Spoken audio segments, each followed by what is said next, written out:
Director గారు. Sir చెప్పండి sir. Sir మీరు అమెరికా నుంచి వచ్చారు. గతంలో ఆర్ నారాయణమూర్తి సినిమా ఇది దండోరా ఒక సందేశాత్మకంగా తీసి బాగా హిట్ అయింది. ఈ టైటిల్‌లోనే ఒక వైబ్ ఉంటది. సాంగ్స్ ఆటోమేటిక్‌గా హిట్ అవుతాయి ఆటోమేటిక్‌గా. సార్ అది మార్క్ రాబిన్ గారు ప్రూవ్ చేశారు. సార్ ఇది సందేశాత్మకంగా అంటే హానర్ కిల్లింగ్‌తో పాటు ఈ తెలంగాణలో ఉన్న రూట్ సమస్యల్ని మీరైతే తెర మీద చూపించడం జరిగింది. అంటే మీరు ఏం డ్రైవ్ చేశారు? ఎక్కడ మీరు కనుక్కున్నారు? ఇప్పటికీ ఎక్కడ హానర్ కిల్లింగ్స్, ఈ పరువు హత్యలు కావచ్చు, ఈ కుల వివక్ష కావచ్చు, ఎటువంటి సందేశాన్ని ఇవ్వబోతున్నారు? సమాజానికి ఏం చెప్పదలుచుకున్నారు? ఇప్పుడేమన్నా ఇది కాంట్రవర్సీ అయ్యే సూచనలు ఏమన్నా ఉన్నాయా భవిష్యత్తులో? కాంట్రవర్సీ ఎందుకు అవుతుంది సార్? అంటే బేసికలీ ఇది రైట్ నౌ ఎగ్జిస్టింగ్ ఇష్యూసే కదా జరుగుతున్నాయి కదా. బట్ దెన్ అదే సినిమా కదా, సినిమాకి కొంచెం ఒక స్ట్రక్చర్ ఉంటుంది, సినిమాకి కొన్ని పారామీటర్స్ ఉంటాయి. దానిలో లోబడి మనం ఏం చెప్పాలనుకున్నామో అది కొంచెం కమర్షియల్గా అందరికీ అర్థమయ్యేలాగా చెప్పాము. So that is the intention sir. Like మార్పు వస్తుంది అనుకుంటున్నారు దీని ద్వారా ఎంతో కొంత అని?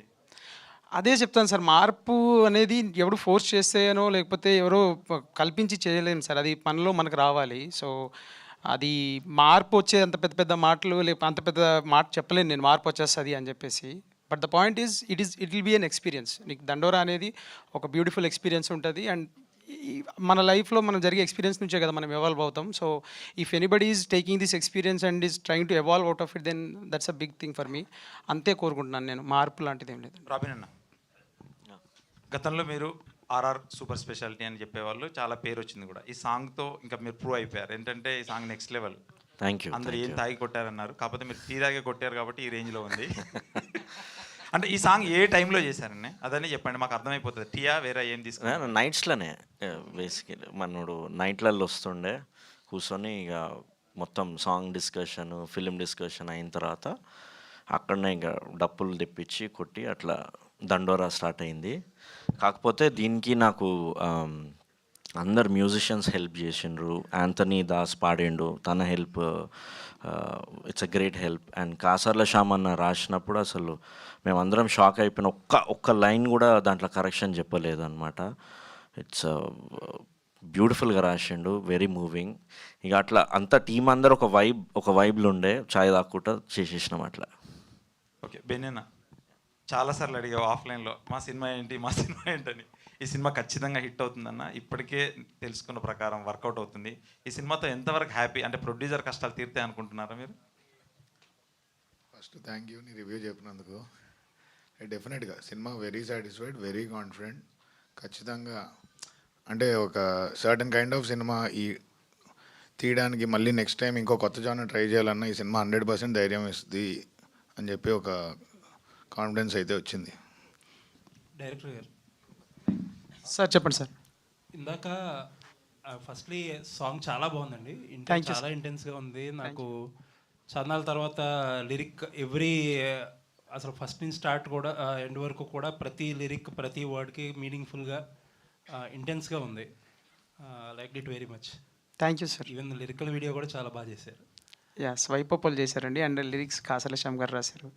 సో క్రెడిట్స్ టు కాసల శ్యామ్ అన్న. లైక్ అంటే నేను అది ఆయనకి చిన్న లైక్ చూపించాను, సినిమా కొంచెం చూపించి ఇది ఫ్లేవర్ అన్న, this is what it is and there is this రావాలి మనకి థీమ్ సాంగ్ లాగా ఒకటి కావాలి సినిమా కంటెంట్ని చెప్తున్నట్టు అని చెప్పినప్పుడు like he inspired. Like I don't know like what happened. Like తను రాసి నాకు పంపించాడు. నేను చదివి విప్లవం రాశారన్న అని చెప్పాను ఒకటే మాట. సో దట్స్ హౌ లైక్ అంత హై అనిపించింది నాకు. నేను we're all on board, lyrics బాగా వచ్చినాయి అని చెప్పి and then we went ahead with it. Glad you liked it. I will pass it on. And సహజంగా ఇలాంటి సినిమాలు చేసేటప్పుడు చాలా ఇంటెన్స్గా ఒక పాయింట్ డ్రైవ్ చేస్తున్నప్పుడు చాలా ఇంటెన్స్గా చెప్పాలి. బట్ నందు గారు కానీ ఒకళ్ళిద్దరు చెప్తున్నప్పుడు ఇది చాలా సీరియస్ సినిమా కాదు, లైటర్ వేన్లో చాలా కమర్షియల్గా ఉంటుందని చెప్పి. బట్ కమర్షియల్గా చెప్పే ప్రాసెస్లో చాలామంది ఫిల్మ్ మేకర్స్ చెప్పాలనుకున్న పాయింట్ డైల్యూట్ అవుతూ ఉంటుంది. అది ఎంతవరకు ఉండబోతుంది సినిమాలో? ఆ కేర్ ఎంతవరకు తీసుకున్నారు? డైల్యూట్ ఏం అవ్వలేదండి ఇక్కడ. లక్కీగా we are all on board and అందరు యాక్టర్స్ కూడా దే న్యూ, అంటే వాళ్ళ క్యారెక్టర్స్ వాళ్ళకి ఏంటి ఎలా ఏంటనేది తెలిసినప్పుడు and we are very clear from the day one script level నుంచే.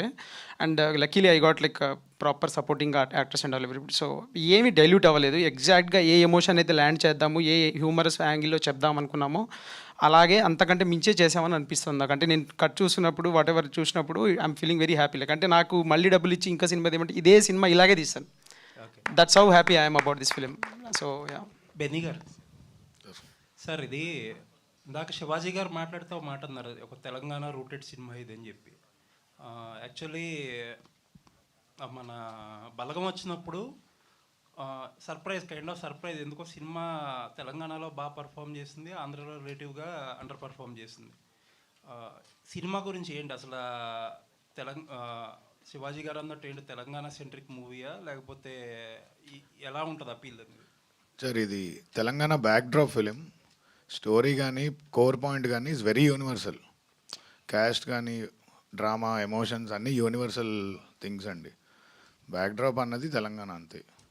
ఓకే, శశి గారు సార్, ఈ మధ్యన చిన్న సినిమా అంటే డిఫాల్ట్గా మైత్రి లోగో పడుతుంది సార్. ఆల్మోస్ట్ 2025 ఎండింగ్ వచ్చేసింది. ఒక ఎగ్జిబిటర్గా, డిస్ట్రిబ్యూటర్గా అసలు గేమ్ చేంజర్ దగ్గర నుంచి స్టార్ట్ అయిన సినిమా ఇయర్ మనకి అఖండ వచ్చేసింది. ఇంకా బంచ్ ఆఫ్ రిలీజెస్ ఉన్నా, పెద్ద రిలీజెస్ ఆల్మోస్ట్ అన్నీ అయిపోయినట్టే. ఏంటి ఇయర్ ఎలా ఉంది ఒక డిస్ట్రిబ్యూటర్గా లేకపోతే ఎగ్జిబిటర్కి? జనరల్గా పర్స్పెక్టివ్ ఇయర్ ఎలా అయ్యింది ఇండస్ట్రీకి? సార్ ఇయర్ ఇండస్ట్రీ నా దృష్టిలో బాగానే ఉన్నట్టు సార్. అంటే చాలా చిన్న సినిమాలు బాగా ఆడినాయి, పెద్ద సినిమాలు కూడా ఆడుతున్నాయి. ఖచ్చితంగా ఎప్పుడులాగే ఉంది. బట్ ఇయర్ నాకు ఎందుకో కొంచెం చాలా సినిమాలు బాగానే ఆడినాయి అని చెప్పి అనిపిస్తుంది సార్. ఆల్ లాంగ్వేజెస్ కానీ అన్నీ పాజిటివ్గానే ఉంది సార్. మైత్రికి ఎలా ఉందండి సార్? బ్యాలెన్స్ ఉంటుంది సార్. మీ అందరి బ్లెస్సింగ్స్ ఉన్నంత కాలం ఖచ్చితంగా ముందుకు పోతూనే ఉంటాం sir. All the best. Thank you sir.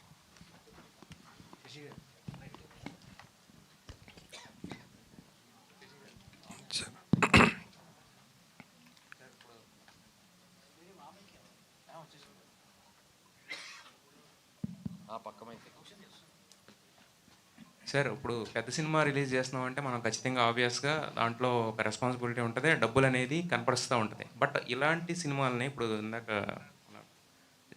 Nishant గారు చెప్పినట్టు ఇలాంటి సినిమాలని లేదంటే ఒక చిన్న సినిమాలని, కంటెంట్ ఉన్న సినిమాలని ప్రమోట్ చేసేటప్పుడు లేదంటే డిస్ట్రిబ్యూట్ చేసేటప్పుడు, so what you expect from that? అంటే మైత్రి లాంటి ఒక పెద్ద బ్యానరు ఏం ఎక్స్పెక్ట్ చేసి వాటిని డిస్ట్రిబ్యూట్ చేస్తూ ఉంటుంది సార్? ఇప్పుడు ఎప్పుడైనా మాకు ప్రతి సినిమా ఇంపార్టెంటే సార్. ఏ సినిమా తక్కువ కాదు, ఏ సినిమా ఎక్కువ కాదు. కానీ ప్రతి సినిమాని బట్టి మనం హార్డ్ వర్క్ చేస్తాం సార్. అంటే పెద్ద సినిమా అనుకోండి, అది థియేటర్స్ కానీ అది ఆ స్కోప్ ఎంత అని చూసుకుంటాం. ఏదైనా మనం సినిమాని బట్టి థియేటర్స్ కానీ థియేటర్స్ని బట్టి సినిమా ఉండదు సార్. సో ఆ సినిమా కెపాసిటీ ఏంటి, సో దాన్ని ఎలా లాంచ్ చేయాలి, దాన్ని ఎలా జనాల్లోకి తీసుకెళ్ళాలి. సో ఇప్పుడు మనకి టూ మచ్ ఆఫ్ సప్లై ఇచ్చినా కూడా డిమాండ్ ఉండదు సార్. సో ఇప్పుడున్న పరిస్థితుల్లో ఇప్పుడు అందరూ phones, book my show, district app అని వాటి మీద ఆధారపడి ఉన్నారు. సో వాళ్ళకి ఏంటంటే బేసిక్గా ఒక గ్రీన్లో ఉంటే అందరూ ఏంటంటే అరే ఇది గ్రీన్లో ఉంది ఎందుకు చూడటం అనే ఫీలింగ్లో ఉంటున్నారు. సో ఖచ్చితంగా అది ఆరెంజ్లో ఉంటే అరే ఈ సినిమా ఆరెంజ్లో ఉందంటే ఇది ఖచ్చితంగా ట్రై చేయొచ్చు అనే ఫీలింగ్లో ఉన్నారు.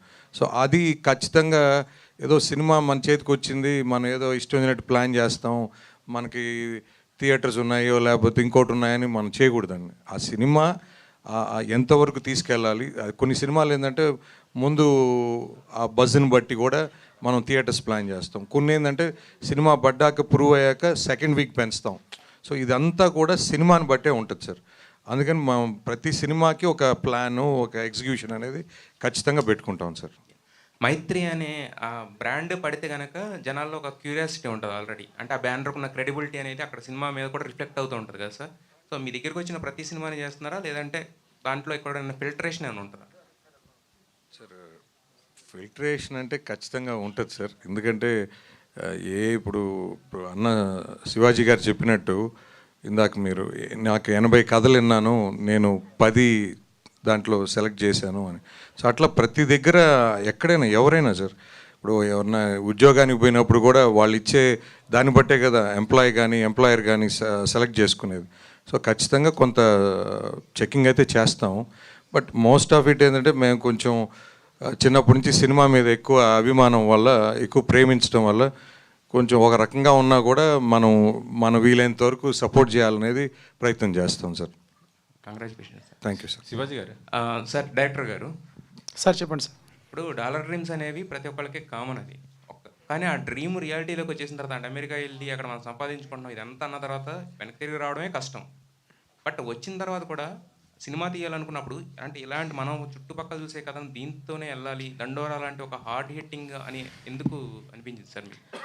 సార్ ఫస్ట్ ఆఫ్ ఆల్ నేను ఇది అంటే చాలా ఎంజాయ్ చేస్తూ రాసిన స్టోరీ సార్ ఇది. అంటే దీన్ని మళ్ళీ నేను ఈ మైండ్ సెట్ ఏంటి ఇట్లాంటి సినిమాని ఎంజాయ్ చేయడం ఏంటి అనుకోకండి.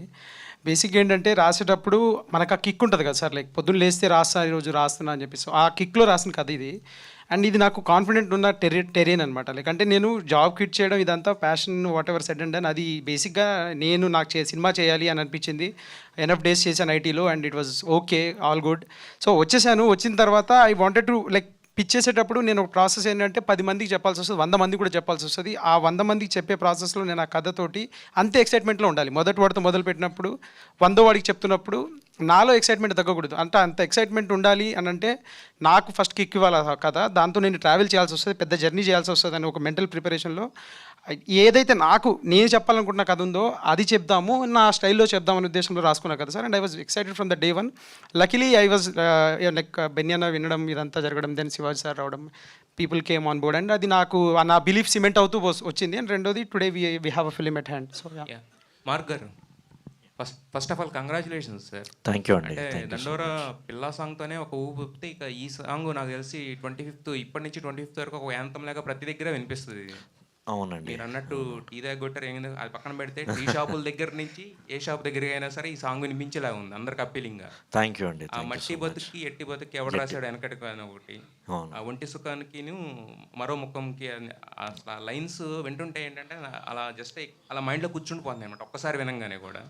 సూపర్ సూపర్ అండి. కాసర్ల శ్యామ్ గారు అండి నిజంగా ఆయన సాంగ్ని నెక్స్ట్ లెవెల్కి తీసుకొని వెళ్ళండి. అన్నీ అంటే ఆయన మీరు కొట్టిన బీటు, ఆయన రాసిన మాట, ఎవ్రీథింగ్ కూడా అంటే మైండ్లో కూర్చుంటున్నాయి అనమాట. అలా ఉంది. సో 23rd నుంచి ప్రీమియర్స్ ఎందుకు వేస్తున్నారనే దానికి ఇది ఇంకొక ఎగ్జాంపుల్ అనమాట, చిన్న హింట్ ఇచ్చింది. సో సినిమా గురించి కంటెంట్ గురించి అంటే నాకు ఎలాంటి డౌట్లు లేవు, ఎందుకంటే నా ప్రతి ప్రశ్నగా సమాధానం ఆల్రెడీ నాకు తెలుసు కాబట్టి. So big congratulations to the team. 23rd premieres on December. Thank you so much అండి. శివాజీ గారు ఇక్కడ సార్ మొన్న మీరు అడిగిన ప్రశ్నకి శివాజీ అన్న ఫుల్ వైరల్ మళ్ళీ. మీరు చాలా స్ట్రైట్గా మాట్లాడతారు సార్, నాకు అదే నచ్చింది యాక్చువల్లీ. ఇందాక మాట్లాడుతూ చెప్పారు 2 కులాలు, ఒకటి ఉన్నోడు 2 లేనోడు అయ్యే 2 కులాలు అన్నారు. కానీ ఆ 2 ఏర్పడడానికి మెయిన్ రూటు కులమేలే కదా సార్. దీనిపైనే ఉంటారు. నేనేం అంటలేదండి. అదే సార్ దీనిపైనే తీశారు. ఇప్పుడు మాట్లాడింది కూడా అదే. డబ్బున్నోడు డబ్బు లేనోడు. ఇప్పుడు మొన్న మీరు రాజు వెట్స్ రాంబాయ్ చూశారు. అది ఒక కమ్యూనిటీలోనే ఉద్యోగం ఉన్నోడికి ఇస్తాను నీకు ఇయ్యా అన్నాడు. అంతే సార్, ఇదే సమాజం, ఇంత మించి ఏం ఉండదు. మిగతా అన్నీ స్వార్థం ఉంటాయి వాటిలో. కొంతమంది నేను పలానా కమ్యూనిటీ అయితే నాకు ఒక సపోర్ట్ దొరుకుతుంది, ఇట్లా ఉంటుంది. సహజం, మనిషి సహజం. ఎవరు ఏం చెప్పినా కూడా బాత్రూమ్కి వెళ్ళినప్పుడు రియాలిటీ తెలుస్తుంది వాడికి. అద్దంలో చూసుకొని ఏది కరెక్టరా, ఇది ఇందాక నేను ఇలా ఉన్నాను వీళ్ళన్నీ ఉంటాయి.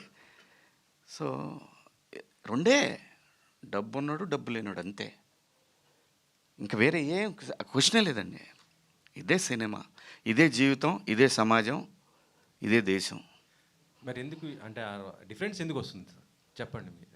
వస్తుంది కదా ఇట్లా అదే ఆ డబ్బు అనేది ఎలా, డబ్బున్నోడికి డబ్బు ఎలా వస్తుంది, డబ్బు లేని డబ్బు రావటం లేదు అంటే దానికి ఏంటి అసలు? అక్కడి నుంచే మొదలవుతాయి కథలు, సినిమా కథలు. అక్కడి నుంచి సినిమా కథలు మొదలవుతాయి. ఇంకా వేరే రూట్ చెప్పాలంటే ఇప్పుడు నేను మీకు పక్క తీసుకెళ్ళి కథ చెప్పాలి. ఇదిగో ఇలా వెళ్తే ఈ కథ వచ్చింది, ఇలా వెళ్తే ఈ కథ వచ్చిందని చెప్పాలి. ఇది మాత్రం సత్యం సార్. 2 పైనోడిని చూస్తారు, వాడి దగ్గర డబ్బు ఉందని చూస్తారు, కిందోడిని చూస్తారు, వీడికి ఏమైనా అవకాశం ఉందా, ఈ డబ్బు తీసుకుని ఆడదాకా రాగలడేమో. ఇవి మాత్రమే ఉంటాయి తప్ప కులాలు అడ్డొస్తాయని నేనైతే అనుకోవట్లా. కులాలు డబ్బున్న కులం, డబ్బు లేనాడు కులం, ఈ 2 ఉంటాయి. ఇంకంతే, ఇంక వేరే ఏముండవు. కానీ ఇప్పుడు సోషల్ మీడియాలో కానీ మన వాట్సాప్ గ్రూప్లో కూడా మనం వ్యూస్ మా వ్యాపారం, మాది అది వ్యాపారం. ఎస్ బాస్, ఎవరిదైనా అంతే. ఇప్పుడు నాకు ఇన్స్టాగ్రామ్ ఉంది, నేను కంటెంట్ వ్యూస్ వచ్చే కంటెంట్ ఇస్తా. అది కులం ఉండొచ్చు, సినిమా ఉండొచ్చు, ఇంకోటి ఉండొచ్చు, నిజంగా నిజాయితీ కూడా ఉండొచ్చు. అసలు ఏమీ లేకుండా ఈ సమాజం ఉండదు. డెఫినెట్గా ఎక్కడో చోట ఇదైతే ఉంటుంది, ఖచ్చితంగా ఉంటుందండి. ప్రతి ఒక్కటి అంతే సార్. ఆ వివక్షత పోవాలంటే ఏం చేయాలనుకుంటారు అంటే సినిమా ద్వారా ఏం చెప్తున్నారు ఆ లోపల మనం పోతాం ఏం చేయాలనుకునే లోపు, ఇంత మించి ఏం ఉండదు.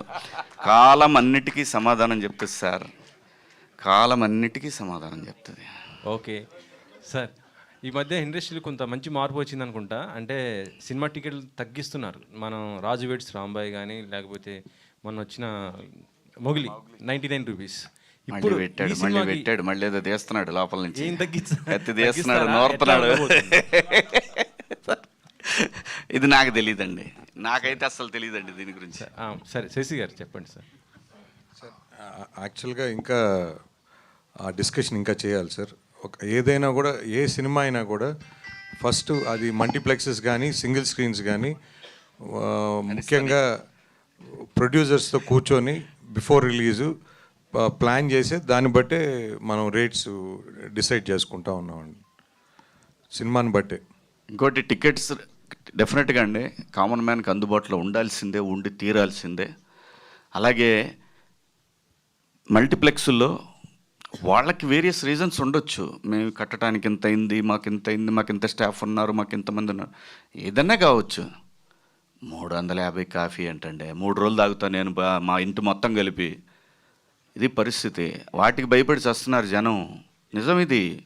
ఇంత అమానుష్యం అది ఖచ్చితంగా ఇందులో ప్రొడ్యూసర్లకు కానీ లేదంటే ఎగ్జిబిటర్స్కి కానీ ఎవ్వరికి సంబంధం లేని అంశం. ఇది ప్రభుత్వానికి మాత్రమే ఉంది సంబంధం.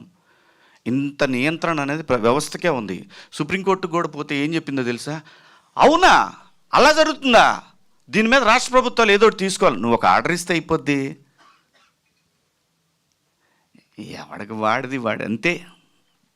కానీ కోర్టు ఆర్డర్లు వచ్చే లోపలే మారిపోతుంది. కోర్టు ఆర్డర్ కాదు గురు, కోర్టు ఆర్డర్లు పక్కన పడాయి. అసలు ప్రభుత్వానికి అజమాయిషి తీసుకోవాల్సిన బాధ్యత ఖచ్చితంగా ఉంది. అది ఏ రాష్ట్ర ప్రభుత్వమైనా కేంద్ర ప్రభుత్వం ఎవరైనా సరే అజమాయిషి తీసుకోపోతే నా 600 రూపాయలు పాప్కార్న్ ఏంటి, 350 రూపాయలు కాఫీ ఏంటి, పార్కింగ్ ఫీజులు అంటే తీసేశారు సినిమాలకు. మరి షాపింగ్లు మళ్ళీ గిలుతున్నారు, చిన్నగా గిలుతున్నారు. అది కూడా ఒకడు వస్తున్నాడు, ఏమంటే మీరు సినిమాకి వెళ్తున్నారు షాపింగ్కి వెళ్తున్నారు, షాపింగ్కి వెళ్ళి సినిమాకి వెళ్తారు, నీకేంటి ప్రాబ్లం? టికెట్ల రోడ్డుకి పోరాటం చేయొచ్చు కదా సార్. మీరు అందరూ ఉన్నారు చేస్తున్నారు, నేను కూడా చెయ్యి అంట. ఓకేగా.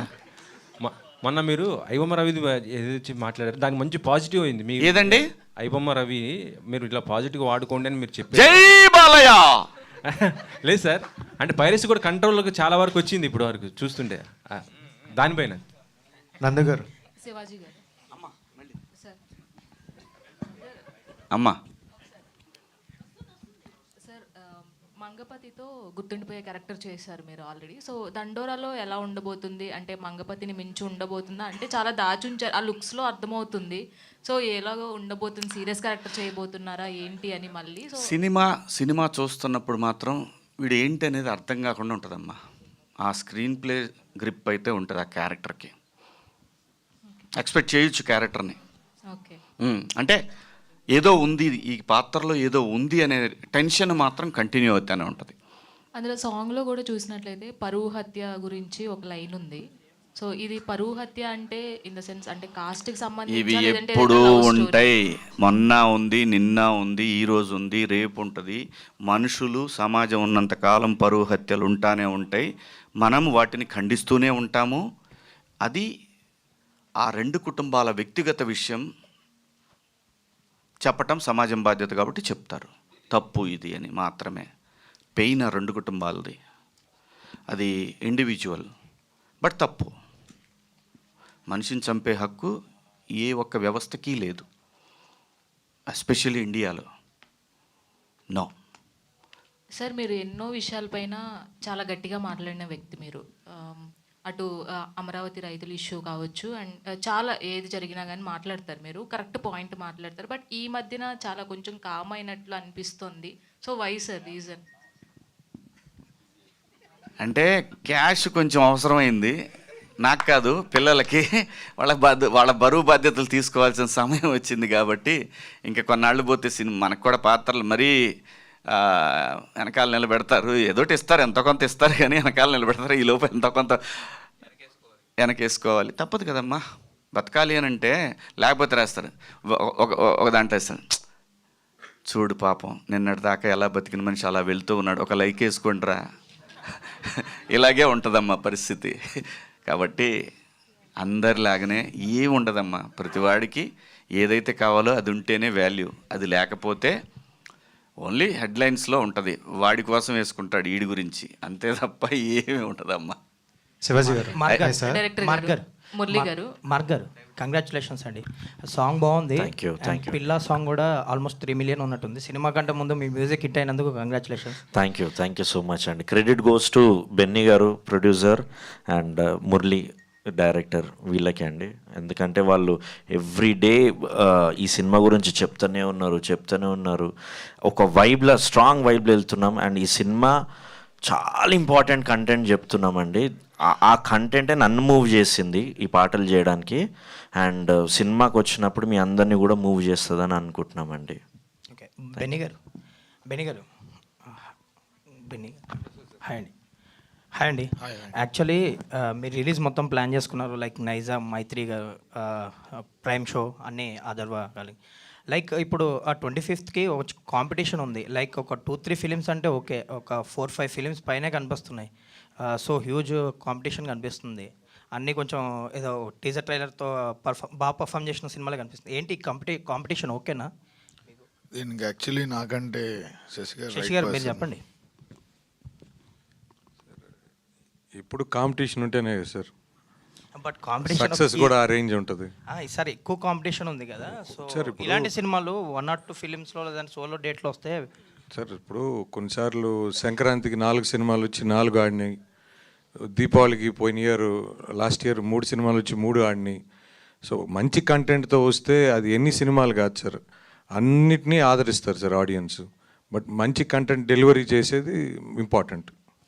సో ఆల్ ద బెస్ట్ అండి. శివాజీ గారు, హాయ్ సార్.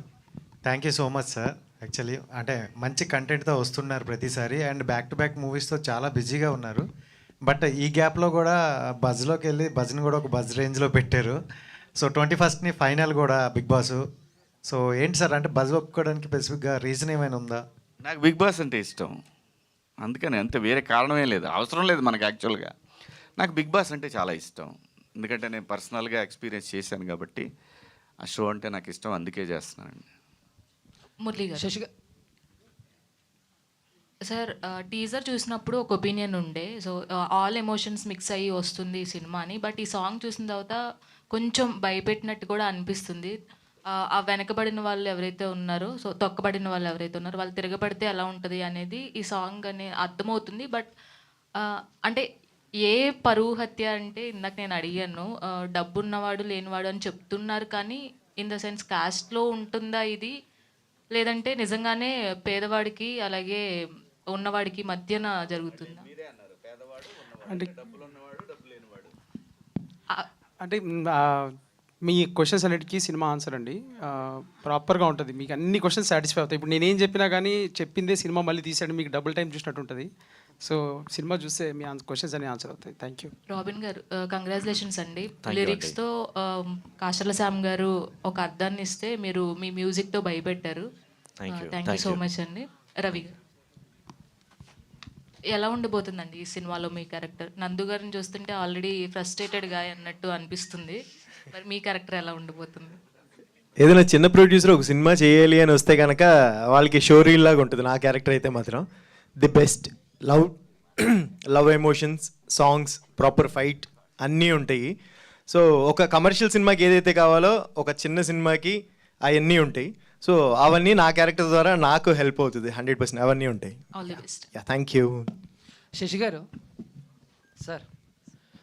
సార్ తెలంగాణలో ఇక మీద టికెట్ రేట్స్ పెంచేది లేదని చెప్పేసి కోమటిరెడ్డి గారు చేసిన వ్యాఖ్యలు బాగా వైరల్ అవుతున్నాయి. సో యాజ్ ఏ డిస్ట్రిబ్యూటర్గా, సో దీని మీద మీరు ఎలాంటి స్టాండ్స్ తీసుకుంటారు, ఏంటి, ఏం ఆలోచిస్తున్నారు? అంటే ఫ్యూచర్లో పెద్ద సినిమాలకి ఏమన్నా ఎఫెక్ట్ అవుతుందా, లేదా మళ్ళీ ఆ టైంలో ఇండస్ట్రీ పెద్దలు కానీ హీరోలు కానీ వెళ్ళి మళ్ళీ మాట్లాడితే మళ్ళీ పెంచుతారు, ఇది జరిగే ప్రాసెస్సేనా? సరే, ఇది మీరు చెప్పింది నిన్నే మార్నింగ్ చూశాను. ఖచ్చితంగా మా పెద్దలతో మాట్లాడి తప్పకుండా సిచ్యువేషన్ బట్టి దాన్ని బట్టి మాట్లాడతామండి. Thank you sir. Thank you sir. Nandu అన్న, సహాయనా 2025లో బ్యాక్ టు బ్యాక్ రాబోతుంది, బట్ 26కి వెళ్ళిపోయారు. కరెక్ట్. అంటే ఒక సినిమా బాగుందంటే ఈజీగా 1 వీక్ 10 days అనేది కొంచెం మంచి టైం అది. అవును. సో మీకు ఒకవేళ టాక్ వచ్చేలా ఉంటే అండ్ బ్యాక్ టు బ్యాక్ మళ్ళీ జాన్లో మూవీస్ ఉన్నాయి, పెద్ద మూవీస్, కానీ నేను ఎఫెక్ట్ అవుతుందేమో అని అనుకోలేదన్నా. లేదు లేదు, నేను Jan 1st నాది రిలీజ్. సో Jan 1st గురువారం అయింది, 2, 3, 4 శుక్ర శని ఆదివారాలు అయింది, 4 రోజులు ఉంది. ప్రభాస్ అన్న సినిమా 9వ తారీఖు వస్తుంది. సినిమా బాగుంది అంటే నాకు ఆ 4 days రన్ కూడా వస్తుంది. సో యాక్చువల్గా నాకు మంచి డేట్. నాకు సురేష్ బాబు గారు, రానా అన్న ఇద్దరు కలిసి కూర్చోబెట్టి ఎక్స్ప్లెయిన్ చేశారు ఇందుకు ఇది ఇంకా better. So I'm actually happier. ఆ రోజు కొంచెం షేక్ అయ్యాను పోస్ట్ పోన్ అని వెంటనే, బట్ యాక్చువల్గా నాకు చాలా చాలా మంచి డేట్ నా సినిమాకి Jan 1st అనేది మాత్రం వెరీ కాన్ఫిడెంట్. లాస్ట్ వరకు అఖండ అనుకున్న వరకు రిలీజ్ అయిపోద్దనే అన్నారు, బట్ వన్స్ అఖండ అనేసిన తర్వాత ఇంకా డ్రాప్ అయిపోయారు. సో ఎలా అనిపించింది ఆ సిచ్యువేషన్? అఖండ ఇంకా 12th రిలీజ్ అని మాకు ఎప్పుడైతే అఫీషియల్గా చెప్పారో, రానా అన్న ఇంకా సురేష్ సార్ పిలిచారు నన్ను. పిలిచి కూర్చోబెట్టి మనం బాలయ్య సినిమా వస్తున్నప్పుడు మనం పక్కకి వెళ్ళాలన్నా మనం, because maximum theatres occupancy, internet buzz అవుతూ ఉంటుంది, ఎవ్రీథింగ్ బాలయ్య మేనియా ఉంటుంది. So we have to respect that. ఒకడు బాలయ్యకి ఎదురొచ్చినా వాడికే రిస్క్, బాలయ్యకి మనం ఎదురు వెళ్ళినా మనకే రిస్క్. సో నేను తప్పుకొని ముందుకెళ్ళాను చక్కగా. బాలయ్య గారి బ్లెస్సింగ్స్తో, బాలయ్య బాబు గారి ఫ్యాన్స్ అందరూ నాకు సపోర్ట్ చేస్తున్నారు నిజం చెప్పాలంటే. నందువు నేను సినిమా కూడా వెళ్ళాను, వెళ్ళాను. నాకు మేము సినిమా ఇలా నేను నా cinema psych Siddhartha post phone అని నేను రానా అన్న ఒక వీడియో వేసాము. అందులో వి లవ్ యూ బాలయ్య అని పెట్టిన వెంటనే అది బాగా న్యూస్ స్ప్రెడ్ అవటం, బాలయ్య బాబు ఫ్యాన్స్ మమ్మల్ని శ్రీరాములు థియేటర్కి స్పెషల్గా ఇన్వైట్ చేశారు, రండి కలిసి సెలబ్రేట్ చేద్దామని. సో మరి ఇంకా మన సినిమా ఫస్ట్ జాయిన్ ఉంది, మనం కమాన్ వెళ్ళి నా సినిమా లేకపోయినా బాలయ్య సినిమాకి వెళ్ళి చూసేవాడిని. ఏదో ఫ్యాన్స్తో బాగా ఎంజాయ్ చేశాను.